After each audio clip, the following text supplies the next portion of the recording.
This is so exciting. I have Amber Becerra with Marine Mammal Care with me, and this is kind of a fated friendship that we have developed because of a very fated situation. So back in last December, Mark and I were out in Emerald Bay in Catalina, and lo and behold, we had a very, very young and malnourished little sea lion hop aboard our boat. And I was so fortunate to be able to keep this animal for 3 hours on the boat, call Marine Mammal Rescue, which promptly delivered it to Marine Mammal Care, where Amber and team took care of her. So I've had the opportunity to see this story on the bookends from the start, and then you were so lovely to invite me to see her release.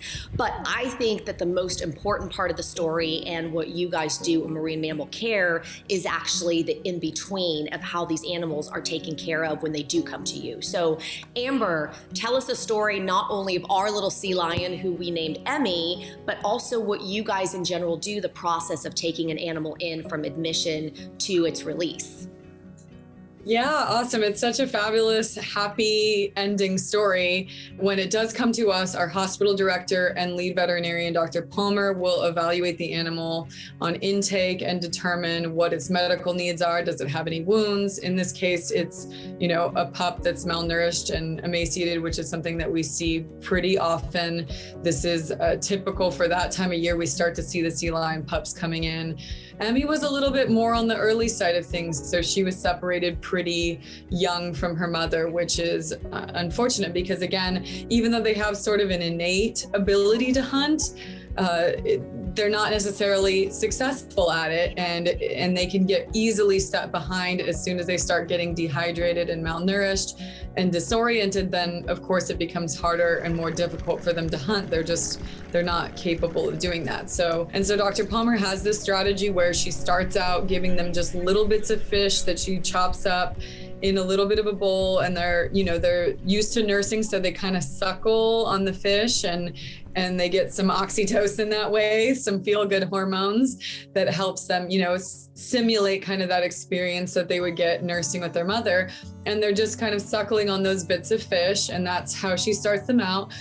In a couple of days that they're doing good with that, then she'll move them to bigger pieces of fish, then goes to whole fish. And if they can, grab a whole fish, of course, these fish are, we're putting them in their dead to start out with. So it's an easy target. Once they start taking the whole fish out of the bucket, then she's going to move them to a pen that has a pool.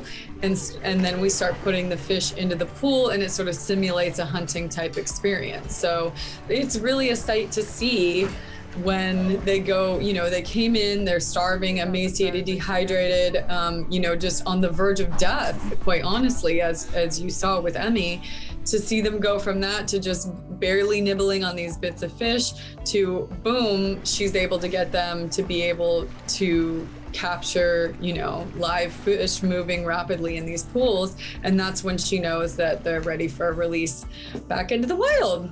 And tell me about that release process, because I got to witness it with Emmy, but I feel like that is such a special thing for people to hear about. It is. You guys have a whole it's honestly the best part of the work that we do. Every time I do a release, I'm like, this is why, this makes all the hard work leading up to there totally worth it, because you get to see, that. And sometimes these pups, you open up the gates and they're not so sure where they're at. They're kind of sniffing for the ocean and looking at it, and it looks a little intimidating. But the minute that they touch that water, it's like home sweet home. And they just know that that's where they're supposed to be. And it's just such an uplifting, incredible moment.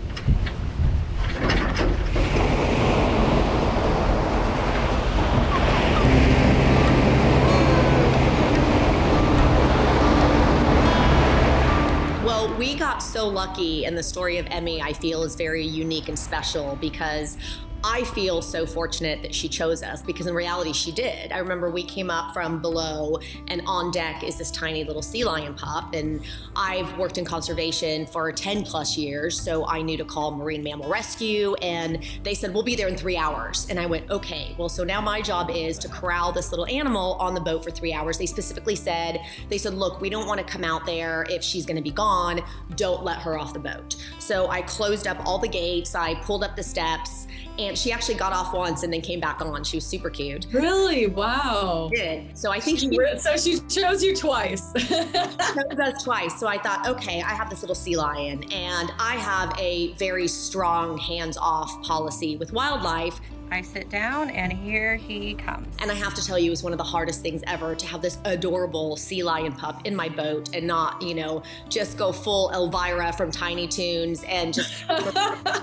Trust me, I am right there with you. It's the hardest. That's the hardest part of the work that we do is they are adorable. They look like little puppies, but definitely they are wild animals. So I'm so glad that she chose you because it oftentimes goes dramatically different and people do try to intervene and do various things to these animals with the right intentions in mind, of course, but usually it's not in the best interest of the animal.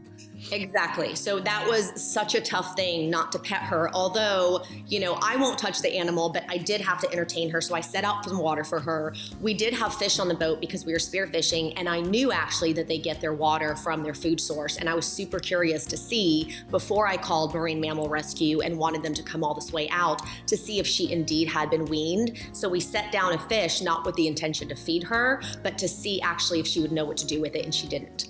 So we knew in that moment that she actually had not fully been weaned. So we did set out a little bit of water for her because she was so dehydrated and she was so cute, ran around the entire boat, pooped all over the boat after the water. And she sat on me and she started to suckle my knee. And I was like, you've got to be kidding me. I have this cute little animal. I can't touch it. I don't want to touch it. I find that super disrespectful, but she is suckling my knee. And she became a sensation in all of Emerald Cove. And it was actually a very cute moment because we had people from all the other boats coming over. And at one point, this lovely couple with the most wonderful intentions came over and said, oh, do you think she's hungry? Because we have some pancake mix on board. Would you like us to bring it? And I went, I'm quite glad that she picked our boat because she probably doesn't my gosh. pancakes. But that's a perfect example of people who mean very well, but ultimately feeding pancakes to a wild animal of any kind probably isn't the best choice or even feeding them to begin with.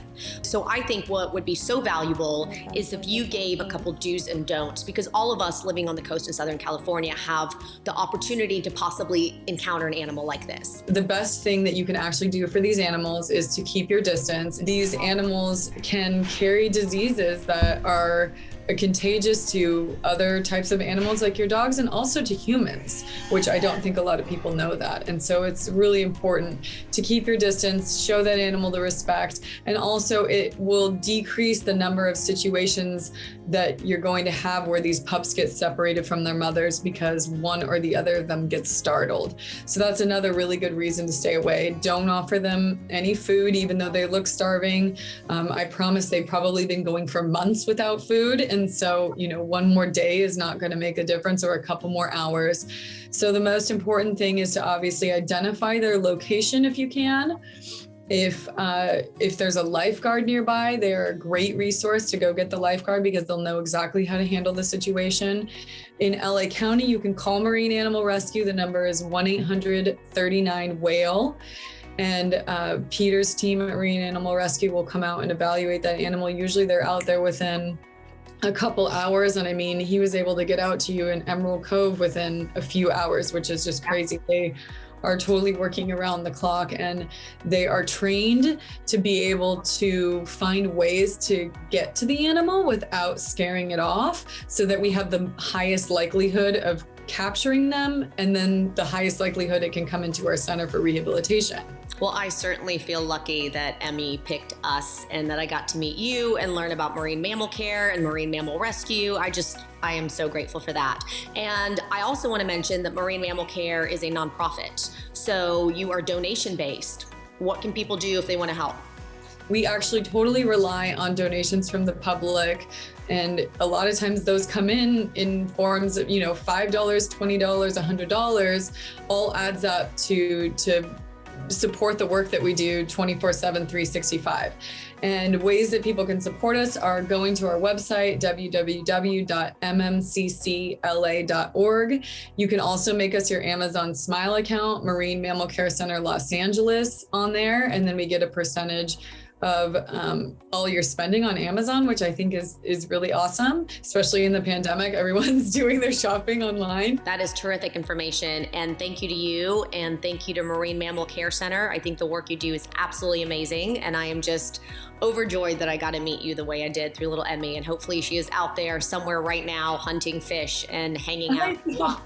I'm sure she is. She seemed like she was going to do really great out there. And we often see these animals because we do tag them with these little orange tags on their flippers. We get to see them, and people will send pictures and say, oh, we saw one of your animals out on the Dana Point buoy. So you never know, a year from now, she might turn up with that little tag, and I'll be calling you to let you know that, hey, she made it, she's a yearling now. Keep me posted on Emmy, and keep me posted on all the amazing work that you do. I am signed up for your newsletter, and I always enjoy all the updates. So Amber, thank you so much. Really appreciate it. Thank you so much for sharing the amazing work that we're doing.